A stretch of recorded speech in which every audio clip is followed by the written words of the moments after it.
bom? Então, Colossenses 3, 12 até o 17 diz assim: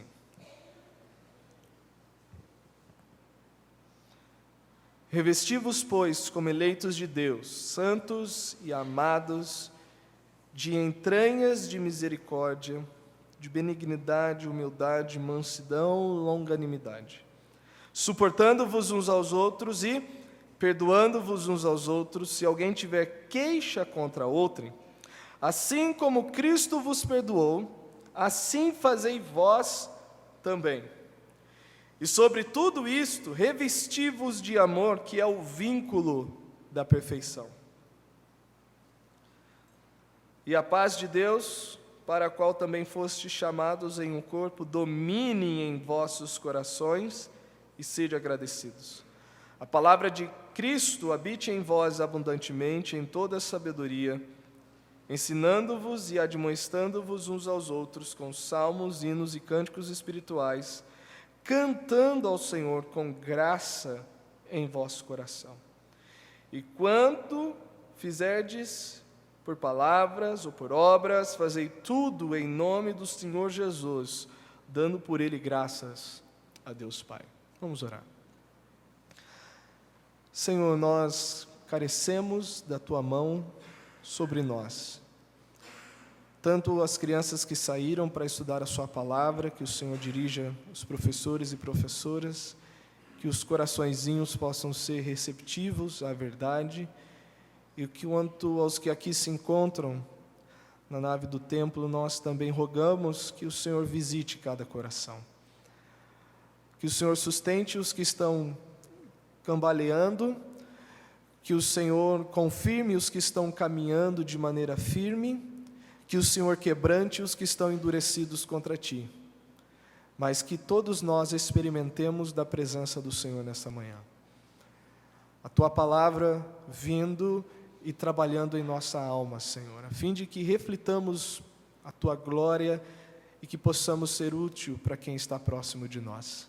Em nome do Senhor Jesus. Amém. Tem um fenômeno interessante que tem afetado a Igreja de Cristo. Pessoas que professam fé na pessoa do Senhor Jesus Cristo, mas são contra a igreja local. São pessoas que dizem, olha, eu conheço Jesus, eu sigo Jesus, mas elas acham um absurdo isso que está acontecendo aqui agora. Você sentado no banco, nesse local, e a gente podendo ter a pregação da palavra.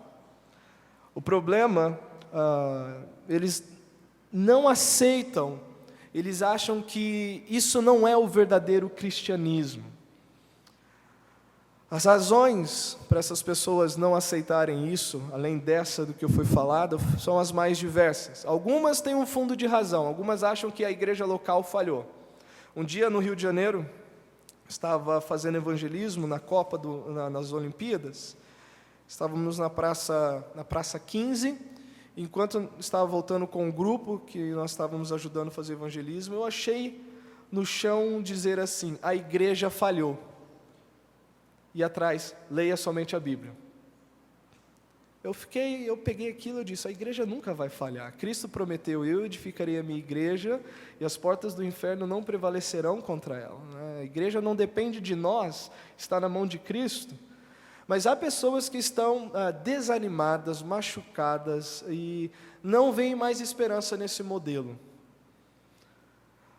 Uma das razões que nós podemos pautar é que realmente, há lideranças de igreja que se portam como o diabo e machucam pessoas. E a única referência que essas pessoas possuem de Deus é a liderança da igreja, são as pessoas que estão na igreja. Elas não esperariam que, olha, o irmão ou a irmã fizesse tal coisa, e com isso elas ficam desanimadas e não querem vir mais à igreja. Outras atacam a ideia da igreja apenas como uma desculpa para não se submeterem à autoridade. Pressupõe ordem aqui, pressupõe que existem pessoas que podem direcionar e outras não. Então tem pessoas que não suportam a ideia de ter que se submeter. Eu sou livre, não quero ninguém ditando a minha vida. Então elas também se opõem à ideia da igreja local. O problema é visto naquilo que elas esperam de um grupo, mas que eles mesmos não podem ou não estão dispostos a dar. Eu vou dar 3 exemplos aqui. Por exemplo, por causa da imaturidade em que se encontram, não possuem capacidade espiritual para lidar com os problemas que experimentam na igreja. E sabe, vai ter problema na igreja porque a igreja é composta de pessoas pecadoras. Sabe aquela pessoa que você vê como exemplo e um dia pisa na bola? Você fala, oh! A pessoa pensa que aquela pessoa já foi glorificada, já está sem pecado, né? E aí, nossa, aquele irmão falhou, eu não vou mais à igreja, aquela igreja que não sei o quê, e aí a gente aí tem a ideia de que não é por Cristo que a pessoa está ali. Então tem pessoas que preenchem os bancos, que não possuem maturidade, que não têm um fundamento firme em Cristo, um relacionamento firme com Cristo, e elas não têm a capacidade de lidar com o erro do outro. Não têm a capacidade de enxergar o outro como alguém que tem limite, que tem falha e que precisa de ajuda, e por causa disso, vou embora, não quero saber mais de igreja. Uma segunda reação que existe nesses determinados grupos é o seguinte: confundem estar na igreja com estar na glória.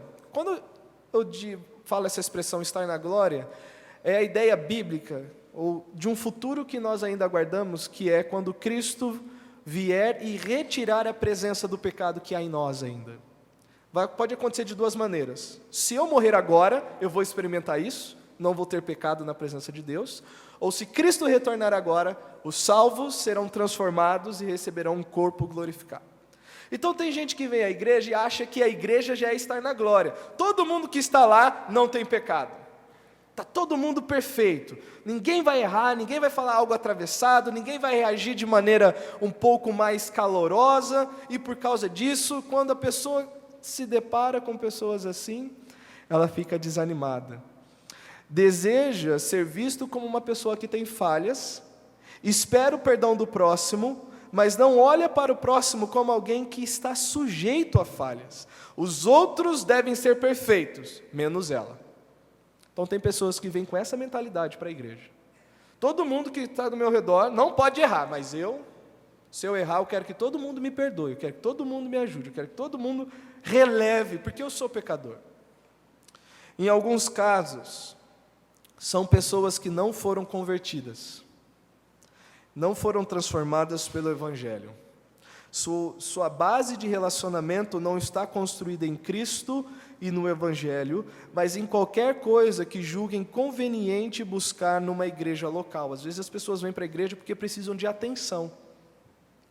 E elas entendem que, olha, lá na igreja eles vão me ouvir, eu vou poder falar. Às vezes as pessoas vêm à igreja porque estão procurando casais, estão procurando um parceiro. Falam, não, lá fora não tem ninguém que presta, mas acho que na igreja eu vou encontrar alguém que presta. Ó, já tem um monte de gente sorrindo ali. Ó. Lá na igreja eu vou encontrar alguém que presta, porque na igreja o pessoal é sério e tal. E essa é para casar, e esse é para casar. E às vezes vêm para a igreja com essa motivação. Tem pessoas que vêm para a igreja para barganhar com Deus. Precisam desesperadamente de algo que entendem que está na categoria de milagre. E eles entendem, só Deus pode realizar milagres. Então eu vou para a igreja.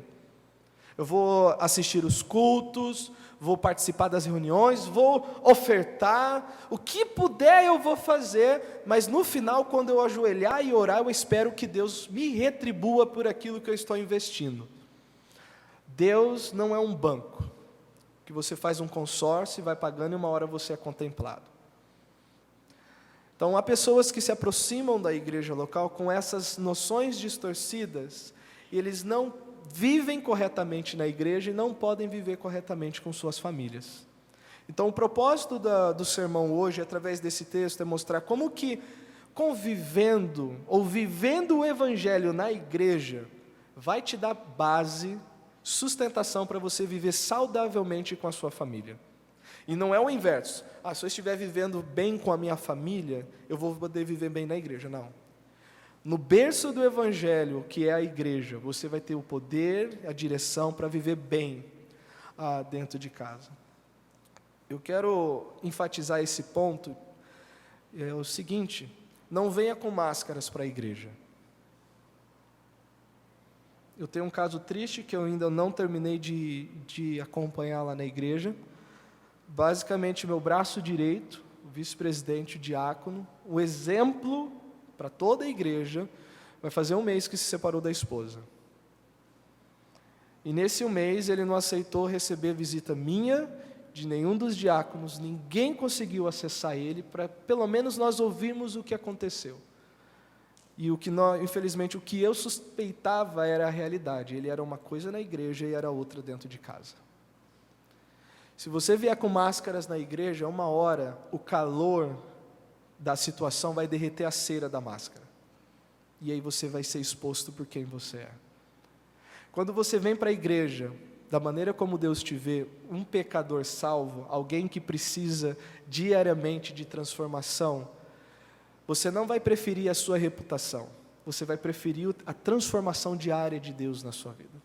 Você vai desejar, Senhor, eu sei que eu sou falho, eu sei que eu sou pecaminoso, e eu quero que o Senhor trabalhe nessas áreas, porque o Senhor é digno de que eu reflita o Senhor nessas áreas, e isso vai ser uma bênção para a sua família dentro de casa. Então, qual é o que nós vamos procurar saber nesses breves versículos aqui? Primeiro, na igreja local, você pode observar o poder prático que o Evangelho possui. Eu vou falar muito essa palavra, Evangelho.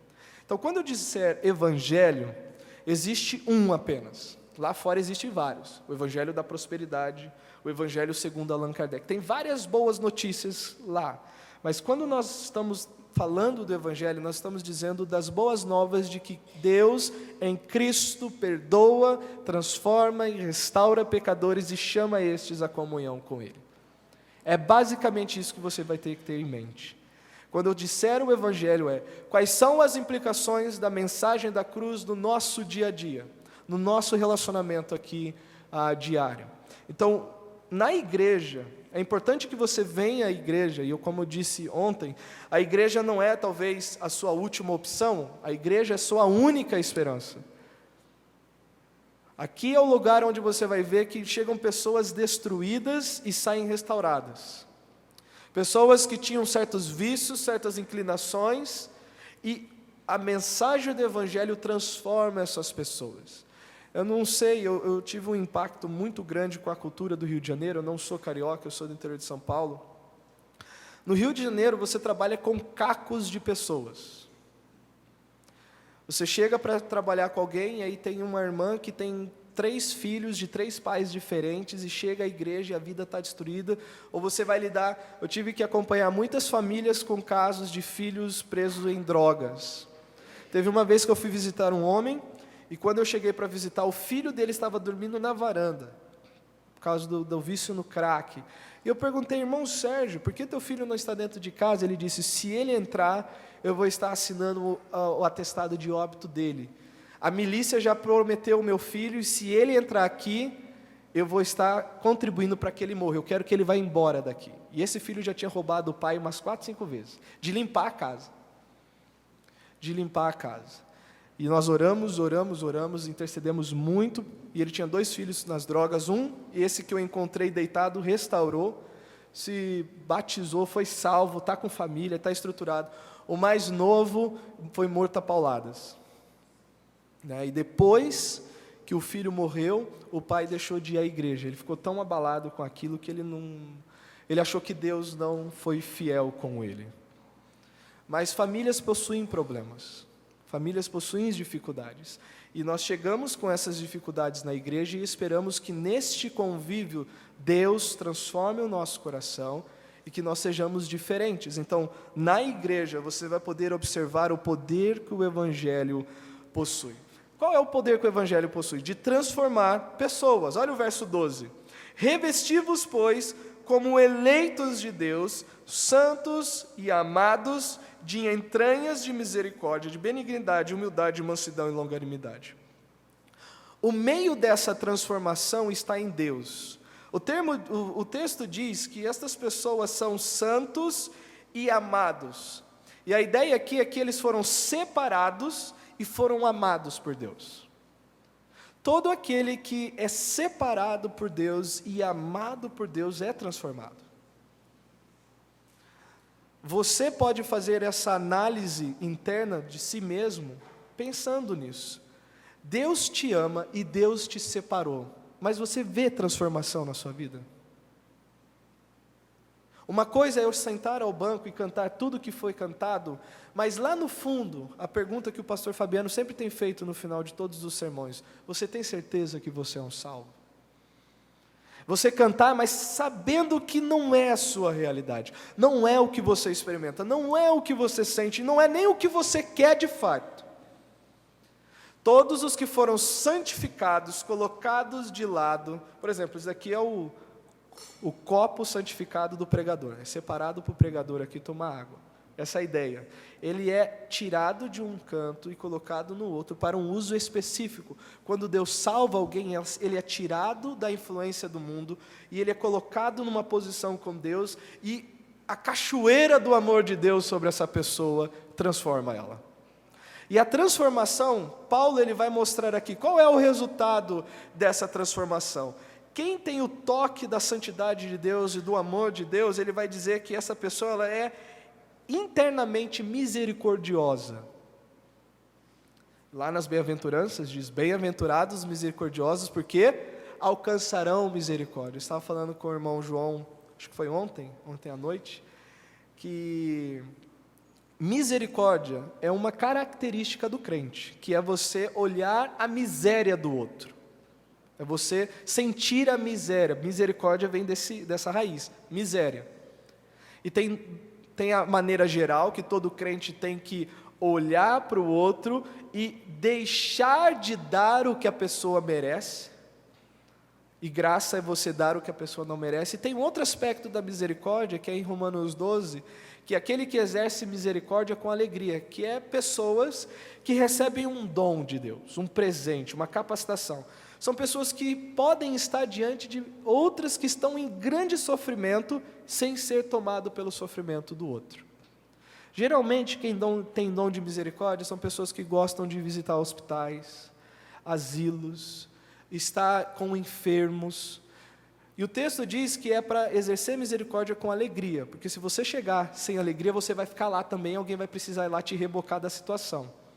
Eu disse para o irmão que na segunda-feira agora eu fui ao Hospital do Câncer no Rio de Janeiro, visitar a mãe de uma menina que tem frequentado a igreja. Ela estava praticamente inconsciente, sem nenhuma resposta com o mundo externo. Pude falar do evangelho para ela na segunda, e na terça de manhã ela morreu. Mas eu não tenho esse dom de misericórdia de ver o outro sofrendo e aquilo não causar efeito em mim. Estava comentando com um irmão que eu pude visitar ontem, que eu não pensava ser pastor, eu pensava ser um missionário na África, né? E eu gostaria de ser um tradutor lá, de ajudar com línguas. E na igreja que eu pastoreio, antes de eu chegar lá, eu estou pastoreando a mesma igreja há 8 anos, antes de eu chegar a essa igreja, a igreja tinha enviado um casal para a África, para começar uma igreja lá. Então, às vezes que essa irmã e o irmão vêm passar tempo aqui no Brasil, e eles contam as histórias lá, eu entendo porque Deus não me mandou para a África, porque eu ia entrar em depressão lá. Eu ia sucumbir de tristeza de ver pessoas experimentando uma miséria que talvez não dá para achar uma palavra no dicionário e não poder fazer nada. Mas o salvo, ele tem isso de base. Ele olha para o outro e consegue conectar com a miséria do outro. Quem foi transformado por Deus entende a miséria do outro, porque é um miserável, a não ser que você não se veja como um. Você chega diante de Deus e diz: Senhor, eu sou um miserável pecador. E às vezes tem uma coisa interessante, na presença de Deus em particular, nós falamos tudo ruim de nós. Senhor, eu não presto. Senhor, eu sou um pecador. Senhor, eu sou um miserável. E aí quando alguém do lado de fora diz: realmente você é um miserável. Eu não aceito isso. Então está mentindo para Deus. Se você reconhece para Deus, mas quando o outro reconhece, você não aceita. Quem foi tocado por Deus, além de ter essa misericórdia, tem benignidade. Benignidade é uma disposição interna. Qualquer pessoa que chega ao seu lado, você tem a inclinação para o bem. Geralmente se diz o quê? Olha, você tem que ter um pouco de malícia. Você não pode ser inocente. As pessoas chegam perto de você e você tem que ter um pouco de malícia para se proteger. A ideia de malícia, a raiz de malícia é mal. A pessoa está dizendo para você o seguinte: você tem que ser mal. Se você quiser sobreviver nesse mundo de cão aí, você tem que ser mau. E a Bíblia está dizendo o contrário, Deus está dizendo o contrário. O salvo, ele é benigno. Vai chegar qualquer um perto de você e a sua intenção é pro bem. Além de ser benigno, ele é humilde. E humildade não é você falar pouco de você, é você pensar pequeno de você. Porque você está diante de alguém maior. Teve um irmão lá no Rio de Janeiro, ele veio dos Estados Unidos, ele veio para plantar igrejas, e é aquela pessoa assim que quase não fala, bem humilde, bem assim calado, mas a lição de humildade que eu recebi desse irmão, é que toda vez que nós parávamos para conversar, esse pastor, ele chegava, olha, eu estou pensando em pregar em tal texto, o que você acha desse texto? E a gente conversava, né? Mas ele sempre vinha buscando ensinamento. Até um dia que eu estava com uma outra missionária, e ela falou, olha, o pastor Brandon vai voltar para os Estados Unidos, que ele vai defender a tese de doutorado dele. Ele já tinha 2 mestrados em cursos de teologia, e ele estava voltando para defender o doutorado, e naquela hora no banco uau, o irmão está terminando o doutorado e está perguntando para mim, um barriga verde, o que o texto significa. Quem tem o hábito de estar na presença de Cristo, nunca tem uma visão alta de si mesmo. Por isso, não se preocupa quando os outros têm uma visão baixa dele ou dela. John Bunyan, ele disse o seguinte, que aquele que está caído não precisa temer a queda. Se você vive baixo diante de Deus, ninguém pode te rebaixar. E às vezes nós dificultamos o relacionamento porque o Evangelho não é o nosso foco, e aí nós temos uma visão elevada de nós mesmos. Quem foi tocado por Deus é misericordioso, é humilde, é benigno e é manso. Mansidão, o pessoal fala assim, olha, eu não tenho sangue de barata. E eu já ouvi lá no Rio de Janeiro de algumas pessoas assim, olha, Deus me converteu, mas não converteu minha mão ou meu braço.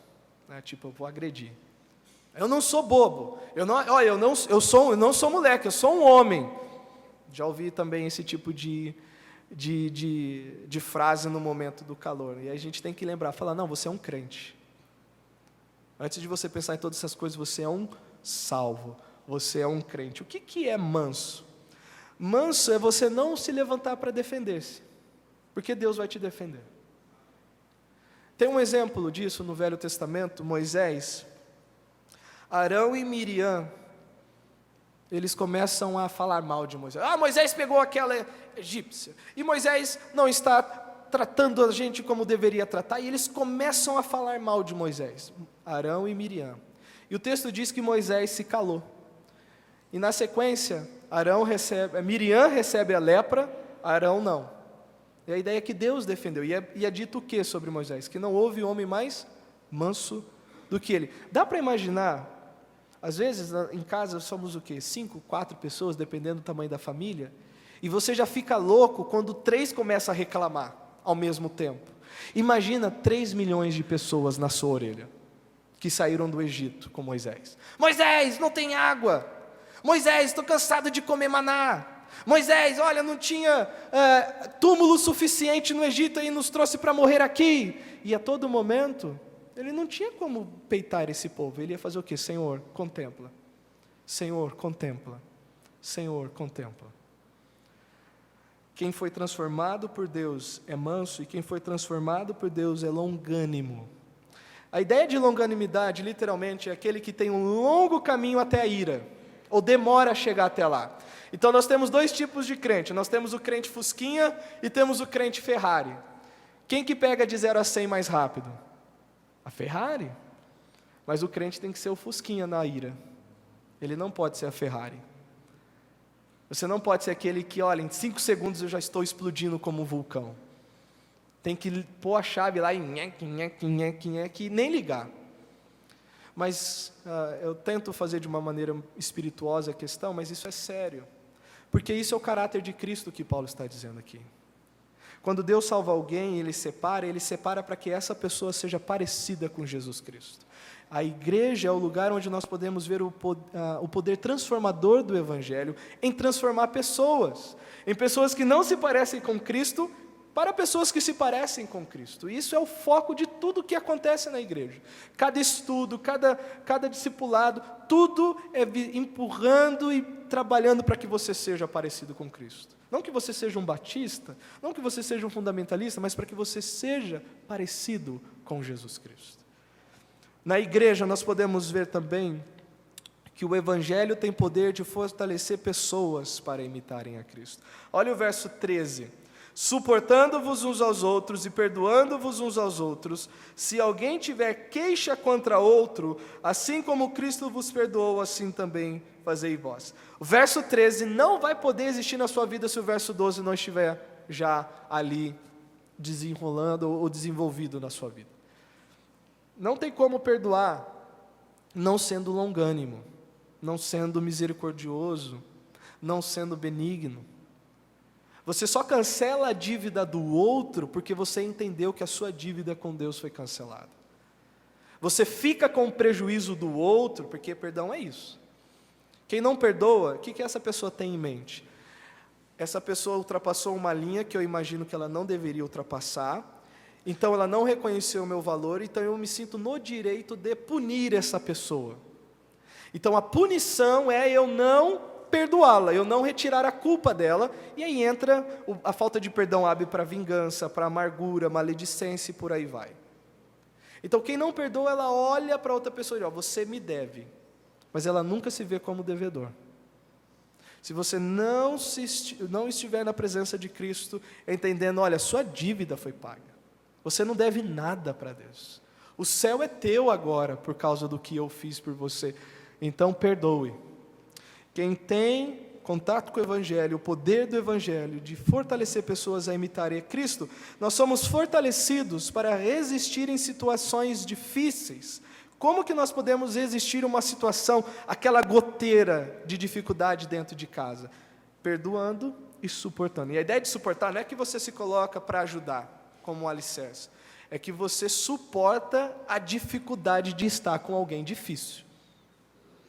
Você suporta lidar com pessoas que a todo momento estão ali te testando, tentando extrair o pior de você, não o melhor de você.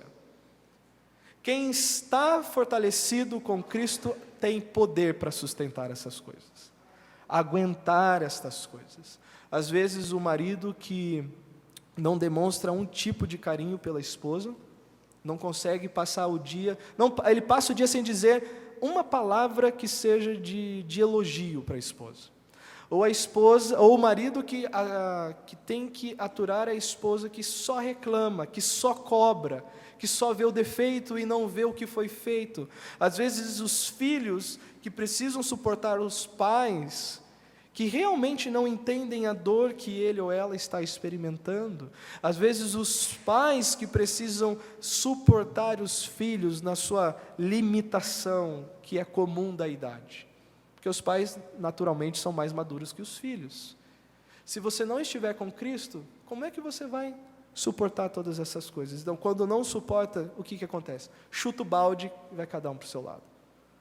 Estar com Cristo é importante. Nós somos fortalecidos para sermos iguais a Cristo. Olha só o final do verso 13. Assim como Cristo, toda vez que você perdoa, você está imitando a Cristo. Toda vez que você pega a dívida, é que eu não tenho nenhum papel aqui para amassar. Você pega o papel e você amassa e você joga no lixo e diz, a sua dívida está no lixo, eu não me lembro mais dela, ela não existe. Perdão não significa amnésia. Não significa que, olha, eu esqueci o que você fez. Perdão significa que toda vez que você lembrar do acontecido, aquilo não te domina ao ponto de você tratar a pessoa diferente. Você lembra, olha, realmente você falou o que não deveria ter falado, você fez o que não deveria ter feito, mas isso não me domina ao ponto de eu te tratar diferente. Isso não tem poder sobre mim. Te perdoei. Você está livre. O Evangelho também nos dá o poder de proporcionar às pessoas relacionamentos significativos com bases sólidas. Olha o verso 14.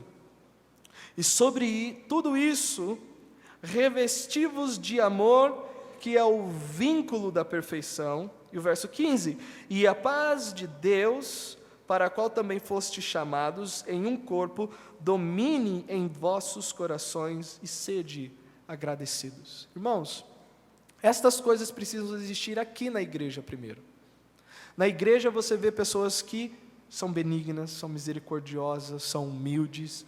Na igreja você vê pessoas que perdoaram, você acaba ouvindo as histórias, você acaba ouvindo os testemunhos e o que Deus tem feito, e aquilo te anima. Na igreja você percebe que pessoas estão passando por uma dificuldade maior que a sua. Geralmente, quando estamos sofrendo, nós pensamos o seguinte: eu sou a pessoa que mais está sofrendo no mundo, ninguém está sofrendo mais do que eu.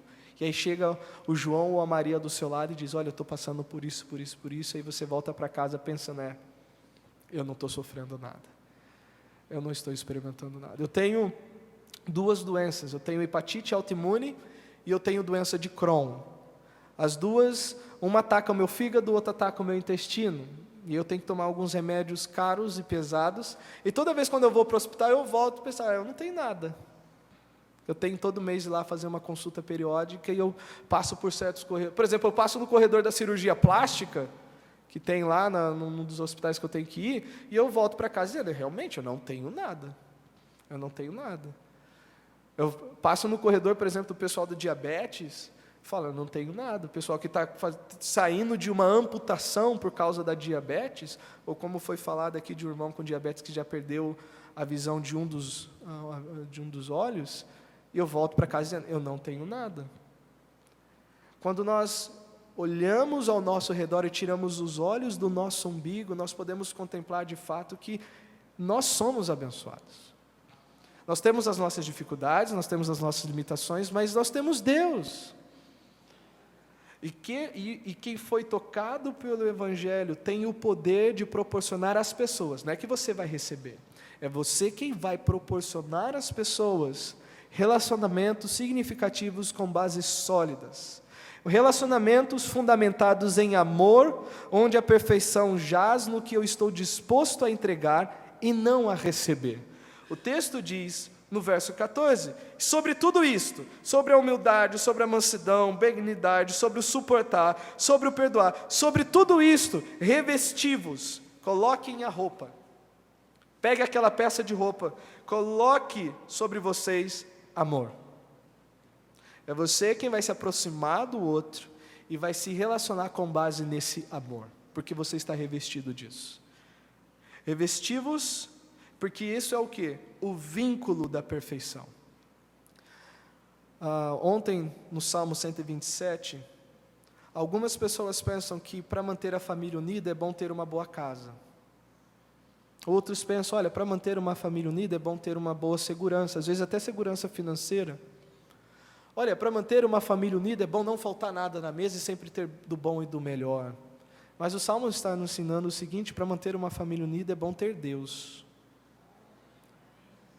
E quando nós entendemos que é o amor de Deus que nos une a Ele, nós vamos nos aproximar de todos que estão ao nosso redor com essa ideia, imitando a Deus. O único vínculo que eu tenho com você é que eu te amo, mais nada. Não é que eu estou te entregando uma lista de faça. Quando 1 Coríntios diz, capítulo 13, o amor não se ressente do mal, a ideia de ressentir é, o amor ele não ama fiado. Sabe o que é o termo fiado? Põe aí no caderninho, eu vou lá comprar fiado. Você compra para pagar depois. A ideia do amor não se ressente do mal é que você não tem uma lista de coisas para cobrar da outra pessoa. Não vai chegar no final do dia: olha, eu te amo e eu vim aqui passar a régua, vamos acertar as contas. Não. O único vínculo que eu tenho de relacionamento com você é porque eu estou disposto a te amar. Independente do que você esteja disposto a fazer comigo, mas a minha disposição é amar você. A igreja é a base desse relacionamento. Se não existir isso aqui, você será um membro deficiente da sua família. Se você não amar quem está ao seu lado na igreja, você não vai ajudar essa pessoa a ser um bom membro da família onde essa pessoa está inserido. Quarto, ainda dentro desse relacionamentos significativos, relacionamentos que testificam de um caminhar íntimo com Deus. O texto diz no verso 15: e a paz de Deus, para o qual também fostes chamados em um corpo, domine em vossos corações e sede agradecidos. O Evangelho é o caminho de comunhão com Deus. Quando temos comunhão com Deus, temos paz de Deus. E por causa disso, não me sinto atribulado, ou as tribulações externas não têm poder de roubar aquilo que Deus dá. Então vamos recapitular rapidinho. Você vem à igreja, porque aqui nós temos o laboratório de Deus. Tem alguém que está fazendo ciência de algum tipo aqui que precisa ir para o laboratório? Eu acho que todos aqui já devem ter pego pelo menos um sapo e tentado abrir em casa, né? Fazer alguma experiência, ou ter brincado de cientista alguma vez. E a ideia de ciência é o quê? Aquilo que pode ser reproduzido em laboratório. Aqui é o laboratório de Deus. Aqui é onde a ciência do Evangelho ela é comprovada domingo após domingo. Deus transforma, Deus muda, Deus capacita, Deus preenche. E quando nós observamos isso, nós sabemos, dá para reproduzir isso em casa.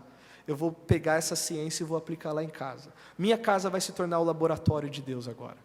Se funcionou aqui na igreja, também eu creio que vai funcionar lá em casa. O poder para capacitar a servir uns aos outros, versos 16 a 17, a palavra de Cristo habite em vós abundantemente em toda sabedoria, ensinando-vos e admoestando-vos uns aos outros com salmos e hinos e cânticos espirituais, cantando ao Senhor com graça em vosso coração, e quanto fizerdes por palavras ou por obras, fazei tudo em nome do Senhor Jesus, dando por Ele graças a Deus Pai. Só um breve testemunho sobre o poder do louvor, né? Quando cantou da minha casa eu tenho saudade, eu me segurei para chorar aqui, porque eu lembrei da minha igreja, não da minha casa, mas da minha igreja, que foi o meu lar, porque esse hino cantava demais lá, e eu gosto muito desse hino, e eu lembro dos irmãos que estavam à frente cantando esse hino, e a saudade que eu tenho desses irmãos. Isso, o que proporcionou essa lembrança boa em mim? O louvor. O louvor. Que bom será, irmãos, para a família, quando vocês se reúnem para cantar a Deus, e a lembrança que os filhos vão ter é dessa: olha, nossa família, nós nos juntávamos para cantar ao Senhor. Olha, eu lembro do papai chegando, sentando na ponta da mesa, abrindo a palavra e lendo para nós. O filho, ele tem a possibilidade de ir para o mundo, mas essa lembrança ele nunca vai poder apagar. Ele pode esconder e omitir das pessoas que estão ao redor, mas no íntimo ele nunca vai apagar esse testemunho no coração dele ou dela. Nós podemos servir com sabedoria por meio do ensino e admoestação. Eu digo para você, por mais que você tenha um temperamento introvertido, que o introvertido pouco fala e pouco se relaciona. O introvertido ele tem um campo de amizade muito pequeno, limitado a 1 ou 2 pessoas no máximo. E o extrovertido, ele fala com todo mundo, mas às vezes ele não tem um relacionamento profundo com todos. É uma pessoa que tagarela muito. Mas a igreja é um ambiente onde o temperamento não pode atrapalhar o seu crescimento. Porque você tem que ouvir, você tem que ser ensinado ou ensinável, e admoestável também, e vai chegar um momento onde você vai precisar abordar e falar algo para alguém, e pôr algo na cabeça de alguém. Se a sua filosofia de igreja é: eu sento no banco, canto, faço minha parte, mas eu não quero ter contato com ninguém, você não está entendendo o que Deus planeja por igreja. E eu digo para você que você mesmo está roubando de si a oportunidade de crescer mais, de ser mais aperfeiçoado por Deus. Poder para servindo ou servir como uma extensão do culto ao Senhor. O texto diz que além da palavra habitando, para que assim nós possamos ensinar e admoestar, que nós precisamos nos unir para cantar a Deus. Eu confesso, eu fiquei muito impactado com vamos dizer assim, o quão vibrante é o louvor dessa igreja. O quanto que, pelo menos, vamos dizer assim, no timbre, vocês cantam com alegria. Eu não sei o coração de todos, mas para mim me deu um efeito bom. Sentando aqui, ouvindo vocês, eu fiquei animado. É como se estivesse um um batalhão vindo atrás, eu tenho que correr, senão eles vão me atropelar. Eu preciso acompanhar o ritmo. Eu me senti motivado a cantar com todas as veras da minha alma, só de ouvir vocês cantando. Se o louvor faz isso, quanto mais o testemunho, irmãos. Se o louvor faz isso, quanto mais você perceber que alguém precisa ouvir algo, e com toda a ousadia do Espírito Santo você chega lá e fala, irmão, olha, é importante que você medite nisso. Irmã, é importante que você pense nisso. Não fique pensando, olha, eu não vou me meter porque senão vai dar problema. A pior política que pode existir na igreja é a política da boa vizinhança. Sabe o que é a política da boa vizinhança, né? Eu não mexo com ele, ele não mexe comigo, a gente vive a nossa vida sem problema nenhum. Aqui na igreja isso não pode acontecer. Servindo com grata consciência de representar o Senhor Jesus Cristo. Verso 17, e tudo o que fizerdes em palavras ou obras, fazei em nome do Senhor. Você está representando Jesus. Quando você ensina como um representante dele. Quando você admoesta como um representante dele. Quando você canta para ele. Por último, esse foi o primeiro pensamento. É bom construir e proteger esse vínculo na igreja, você, sozinho, sua família e a igreja local, porque aqui você vê que o evangelho tem poder. E a segunda razão é, na igreja local, o salvo é equipado para abençoar a sua família. E aqui eu vou citar basicamente, uma frase simples, o resumo de tudo que foi falado, agora voltando para a família. Por meio de um caráter transformado pelo Evangelho e testificando do poder transformador do Evangelho, você diz a todos que estão ao seu redor que Deus tem poder. Porque os que estão ao seu redor conhecem você antes e depois. Chegam para você e dizem, olha, você mudou. Olha, se você já ouviu essa frase, você ganhou o troféu do céu. Se você já ouviu isso, se alguém já chegou em você e falou, olha, realmente você está muito diferente. Olha, realmente, quando se tratando de incrédulo, ele vai dizer o seguinte, olha, sua religião, de fato, mudou você. Se você ouviu isso, é sinal de que o Evangelho está ganhando muito terreno na sua vida. É impossível as pessoas não notarem a sua transformação. Estando na igreja, vivendo de maneira saudável, você é equipado para abençoar a sua família por meio de um caráter transformado. Caráter, não hábitos, o interior, o centro, o que move todas as coisas é mudado. O seu caráter é transformado. E você testifica do poder transformador do Evangelho. Irmãos, quantas famílias, conforme foi falado, acho que no primeiro culto na sexta-feira, foram ganhas por causa de um membro que foi transformado e a família toda viu a transformação. A família toda viu, olha, realmente é outra pessoa, e aquilo trouxe mais um, e a família toda veio. Se você for uma pessoa na igreja e outra em casa, não vai ter nenhum tipo de testemunho eficaz. O segundo, você é salvo e equipado e preparado para abençoar a sua família por meio de um coração perdoador, testificando do poder restaurador do Evangelho. Teve um outro irmão que, bem antes, ele se dedicou a construir uma casa para a família, lá na minha igreja.